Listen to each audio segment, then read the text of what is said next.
നമസ്കാരം സുഹൃത്തുക്കളെ. വീഡിയോ എന്താണെന്ന് എല്ലാവർക്കും അറിയാമല്ലോ. നമ്മുടെ മേയർ ഊട്ടിയെ കുറിച്ച് തന്നെയാണ്. മേയർ ഊട്ടിയും MLA യും ഒരു സാധാരണക്കാരനായ ഒരു ഡ്രൈവറും തമ്മിലുള്ള ഒരു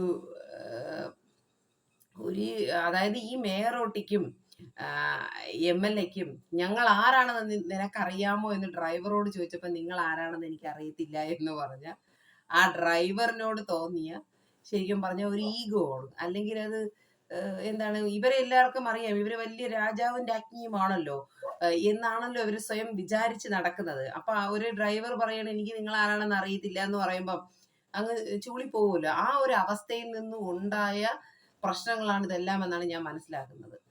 അതില് ആദ്യം തന്നെ ഈ ഡ്രൈവറോട് മേയർ ഊട്ടിയും ഭർത്താവും ചോദിച്ചു വന്നു, നിന്റെ അപ്പൻ ഉണ്ടാക്കിയതാണോ ഈ റോഡ്, അല്ലെങ്കിൽ അപ്പൻ ഉണ്ടാക്കിയതാണോ ഈ ബസ് എന്നൊക്കെ ചോദിക്കുമ്പോൾ എനിക്കൊരു കാര്യം ചോദിക്കാനുള്ളതെന്ന് വെച്ച് കഴിഞ്ഞാല്, ഈ ജനപ്രതിനിധികളായിട്ടുള്ള ആൾക്കാർ, നമ്മൾ സാധാരണക്കാരായിട്ടുള്ള ജനങ്ങളുടെ നികുതി പണം കൊണ്ടാണ് നിങ്ങൾ ഈ റോഡുകളും ഈ വാഹനങ്ങളും ഈ പൊതുഗതാഗതം എല്ലാം നിങ്ങൾ ഉണ്ടാക്കുന്നത്.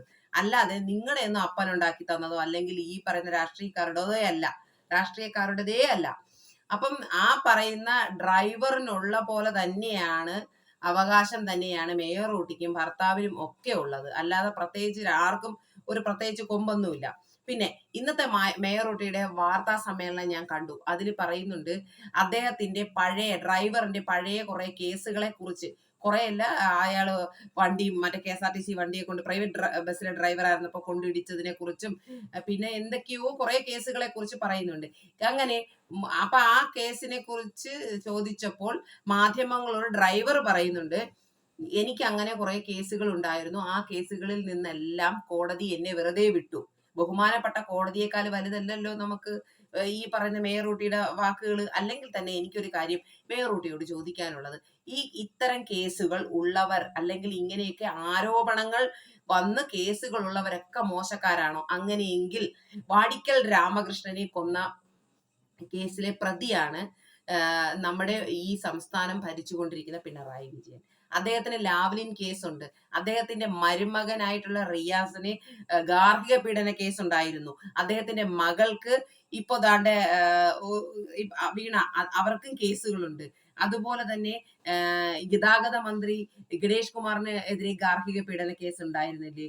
അതുപോലെ തന്നെ പിന്നെ പലർക്കും രാഷ്ട്രീയ സ്ഥാനത്തിന് ഉന്നതങ്ങളിൽ ഇരിക്കുന്ന പലർക്കും കേസുകൾ ഉണ്ടായിട്ടുണ്ട്, ഉണ്ട്, ഇപ്പോഴും നിലവിലുണ്ട്. അങ്ങനെ കേസുകളിൽ ഇരിക്കുന്നവരെല്ലാം മോശക്കാരാണ് എന്ന് നിങ്ങൾക്ക് പറഞ്ഞു വെക്കാം.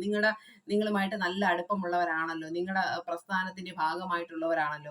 അപ്പൊ അവരൊക്കെ നിങ്ങൾ ഈ പറയുന്ന പെറ്റി കേസുകൾ, ഹെൽമെറ്റ് വെക്കാതെ വണ്ടി ഓടിച്ചതിനുള്ള കേസ്, അല്ലെങ്കിൽ അയാൾ പ്രൈവറ്റ് ബസ്സിൽ ഓടിച്ചിരുന്ന സമയത്ത് മറ്റൊരു വണ്ടിയെ മുട്ടിയ കേസ്, ഇതൊക്കെ വലിയ കേസായിട്ട് നിങ്ങൾ കാണിക്കുമ്പോൾ നിങ്ങളുടെ പ്രസ്ഥാനത്തിനകത്തുള്ള ഇതുപോലുള്ള കൊലക്കേസ് പ്രതികളും ഗാർഹിക പീഡന കേസിലെ പ്രതികളും ഒക്കെ ഉള്ളവരും അപ്പം വളരെ മോശക്കാരല്ലേ നിങ്ങളുടെ കാഴ്ചപ്പാടിൽ? അവരെയൊക്കെ നിങ്ങൾ ഗ്ലോറിഫൈ ചെയ്ത് തന്നെ പല വീഡിയോയും ഫോട്ടോയും പോസ്റ്റുകളും ഒക്കെ നിങ്ങൾ ഇടുന്നല്ലോ. അപ്പൊ അവനൊരു ന്യായം നിങ്ങൾക്കൊരു ന്യായം, അങ്ങനെയൊന്നുമില്ല. അപ്പൊ ഞാൻ പറഞ്ഞു വന്നത്, പിന്നെ അത് കഴിഞ്ഞ് മാധ്യമങ്ങളോട് പറയുന്നുണ്ടായിരുന്നു, അയാൾ എന്നെ ഫോൺ വിളിച്ച് അയാളുടെ ഭാഗത്ത് തെറ്റുണ്ടായി എന്ന് പറയുന്നത്. അത് സ്വാഭാവികമല്ലേ? കാരണം നിങ്ങൾ രാജാവും രാജ്ഞിയും പോലെ മേയറും MLA യുമായിട്ട് ഉന്നതങ്ങളിൽ ഇരിക്കുന്ന, രാഷ്ട്രീയ സ്വാധീനമുള്ള, അതായത് നിങ്ങളുടെ ഭാഗത്താണ് തെറ്റുണ്ടായിട്ട് പോലും ആ ചെറുപ്പക്കാരനെ വണ്ടി ഒന്ന് മാറ്റിയിടാൻ പോലും അനുവദിക്കാതെ ഏതോ തീവ്രവാദിയെ കൊണ്ടുപോകുന്നത് പോലെ ആ ഒരു പറ്റം പോലീസുകാർ ചേർന്ന് ആ ചെറുപ്പക്കാരനെ കൊണ്ടുപോകുമ്പോൾ അവൻ അന്നത്തെ ദിവസം തന്നെ അവൻ ഭയപ്പെട്ടിട്ടുണ്ടാവും. അപ്പോൾ സ്വാഭാവികമായും ചുറ്റും നിൽക്കുന്നവരും ആ പോലീസ് സ്റ്റേഷനിലുള്ളവരും പരിചയക്കാരും എല്ലാം പറയും, അയ്യോ, ഇപ്പം അവരുടെ ഭരണപക്ഷത്തിരിക്കുന്ന പാർട്ടിയുടെ MLA-യുടെയും മേയറിന്റെയും, അതായത് ഈ തിരുവനന്തപുരത്തിന്റെ നഗരമാതാവ്, അവരുടെയും എതിരെയാണ് നീ നിൽക്കുന്നത്. അപ്പൊ നീ സൂക്ഷിക്കണം. ആ പയ്യന്റെ, ആ ഡ്രൈവറിന്റെ ഭാഗത്ത് പോലും തെറ്റില്ല, അവന്റെ ഭാഗത്ത് തെറ്റില്ലാതിരുന്നിട്ട് പോലും എനിക്ക് തെറ്റ് സംഭവിച്ചു പോയി, ക്ഷമിക്കണമെന്ന് ഫോൺ വിളിച്ച് പറയുന്ന എന്താണ്? ഈ പ്രശ്നങ്ങൾ എങ്ങനെയെങ്കിലും പരിഹരിച്ച് തീർക്കണം. കാരണം അവൻ പറയുന്നുണ്ട്, ആ വീഡിയോയിൽ പറയുന്നുണ്ട്, ഞാൻ 715 രൂപ ജോലിക്ക് പോകുന്ന ഡെയിലി വേജസുകാരനാണ്. എനിക്ക് ഈ ജോലി ഉണ്ടെങ്കിലേ എൻ്റെ കുട്ടിയെ എനിക്ക് നോക്കാൻ കഴിയൂ, എൻ്റെ കുടുംബം പോറ്റാൻ കഴിയൂ എന്ന് അവൻ പറയുകയാണ്.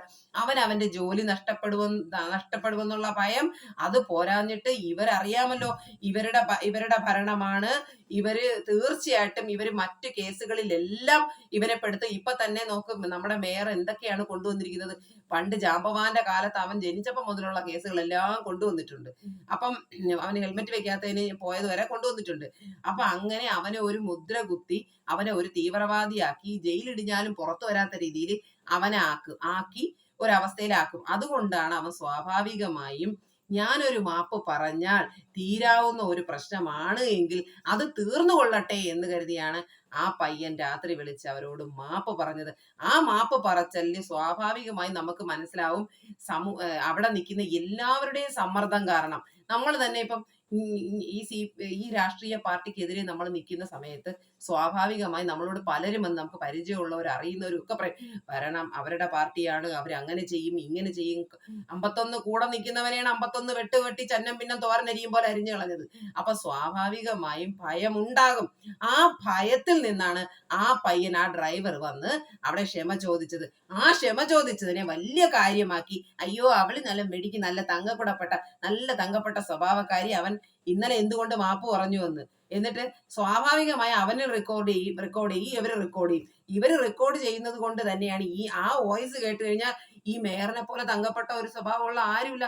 എന്ത് തങ്കമാല വർത്തമാനമാണ് അവർ സംസാരിക്കുന്നത് എന്ന് വെച്ച് കഴിഞ്ഞാൽ, നമ്മളൊക്കെ പബ്ലിക് സർവന്റ് ആണ്, നമ്മൾ ജനങ്ങൾക്ക് വേണ്ടി പ്രവർത്തിക്കണം, ജനങ്ങൾക്ക് വേണ്ടി പ്രവർത്തിക്കുകയും ജനങ്ങൾക്ക് വേണ്ടി ഓരോ കാര്യങ്ങൾ ചെയ്യുന്നവരാണോ ഈ എത്രയോ മണിക്കൂറുകൾ യാത്ര ചെയ്ത് ക്ഷീണിച്ച് വന്ന യാത്രക്കാര്, 14ഓളം യാത്രക്കാരെ അവരുടെ യാത്ര മുഴുവിപ്പിക്കാതെ ഇനി ഈ വാഹനം മുന്നോട്ടില്ല, ഇനി ഈ വാഹനം മുന്നോട്ട് പോകത്തില്ല എന്ന് പറഞ്ഞിട്ട് ആ വണ്ടിയിലിരിക്കുന്ന യാത്രക്കാരെ ഇറക്കി വിടുന്നത്?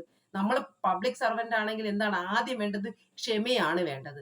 ആ ക്ഷമയില്ലാതെ മാപ്പിളയും പെണ്ടാട്ടിയും കൂടെ ചെന്ന് അതിനകത്തിരുന്ന 14 യാത്രക്കാരെ പിടിച്ചിറക്കി വിട്ടിട്ട്, അതും പോരാഞ്ഞിട്ട് നിങ്ങളുടെ ഭാഗത്ത് തെറ്റില്ല എങ്കിൽ നിങ്ങൾ എന്തുകൊണ്ടാണ് അതിനകത്തിരുന്ന് വീഡിയോ എടുത്ത ആൾക്കാരുടെ അടുത്ത് നിങ്ങൾ വീഡിയോ ഡിലീറ്റ് ചെയ്യണം, ഡിലീറ്റ് ചെയ്യിപ്പിക്കുക ഒക്കെ നിങ്ങൾ ചെയ്തത്? നിങ്ങളുടെ ഭാഗത്ത് തെറ്റൊന്നുമില്ല എങ്കിൽ നിങ്ങൾ ധൈര്യപൂർവ്വം മുന്നോട്ടല്ലേ പോകാനുള്ളത്? അപ്പോഴ് ശരിക്കും പറഞ്ഞാല് ആ യാത്ര മുടക്കി ആ യാത്രക്കാരെ പുറത്തിറക്കി വിട്ട ഇവർക്ക് എന്നുവെച്ചാൽ അത്രയും മണിക്കൂറുകൾ യാത്ര ചെയ്ത് വന്നവരാണ്. അവരുടെ എത്തേണ്ട സ്ഥലത്ത് എത്താൻ ഉള്ള സാഹചര്യം ഇല്ലാതാക്കിയ ഈ പറയുന്ന കെട്ടിയോനും കെട്ടിയൊക്കെ എതിരെയാണ് ആദ്യം കേസെടുക്കേണ്ടത്. അതുപോലെ തന്നെ ഇവരാണ് ശരിക്കും പറഞ്ഞു കഴിഞ്ഞാല് നിയമങ്ങളെല്ലാം ലംഘിച്ചത്. ആദ്യം തന്നെ പരാതി കൊടുത്ത ആ പയ്യനാണ്. നോക്കണേ, ഈ കേരള പോലീസിന്റെ ഒരു കളി നോക്കണം, ഇരട്ടത്താപ്പ് നോക്കണം.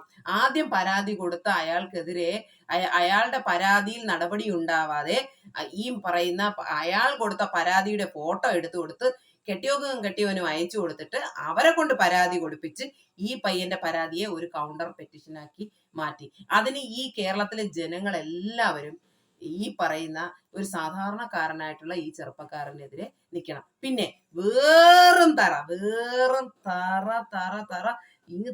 ഏറ്റവും ചെറിയ മനസ്സിന്റെ അല്ലെങ്കിൽ ഏറ്റവും ചെറിയ ഒരു മനസ്സുള്ളവർ പോലും അങ്ങനെ ആരോപിക്കുന്ന വെറും മോശമായ ഒരു ആരോപണം ആയിപ്പോയി. നമ്മുടെ എന്താണ് ചേഷ്ട കാണിച്ചു, ആംഗ്യം കാണിച്ചു. ഇതൊക്കെ വെറും നിലവാരമില്ലാത്ത ഒരു ആരോപണമായിട്ട് അത് കേട്ട ഈ സത്യം പറഞ്ഞ കേരളത്തിലെ ജനങ്ങൾക്ക് ഈ ഒരു ഇരവാദം ഉന്നയിക്കുക. കേരളത്തിലെ ജനങ്ങൾക്ക് സാധാരണക്കാരായിട്ടുള്ള ഭക്ഷണം കഴിച്ച് ഉപ്പിട്ട് കഞ്ഞി കുടിക്കുന്ന ഓരോ മനുഷ്യർക്കും മനസ്സിലാവും ഇത് വെറും പച്ചക്കള്ളമാണ് എന്ന്. ഇതൊരു വെറും ഒരു ആളോട് നിങ്ങൾ എത്ര ലെവലിൽ, നിങ്ങൾ എവിടെ നിൽക്കുന്നവരാണ്, നിങ്ങൾ എത്രയോ ഉയരങ്ങളിൽ നിൽക്കുന്നവരാണ്. ആ പയ്യൻ എന്ന് വെച്ചാൽ ഒരു സാധാരണക്കാരനായ ഒരു ചെറുപ്പക്കാരൻ.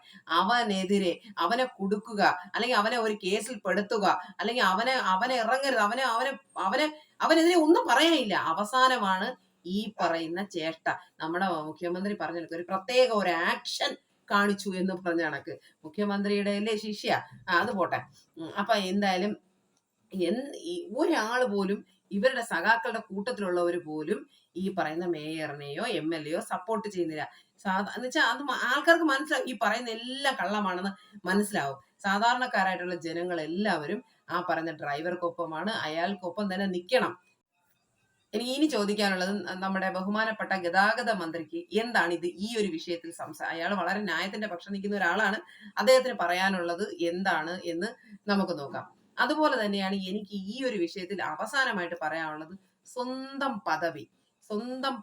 പദവി ദുർവിനിയോഗം ചെയ്ത് സ്വയം അപഹാസ്യരായ 2 പേര്, അങ്ങനെ പറയാൻ പറ്റുള്ളൂ.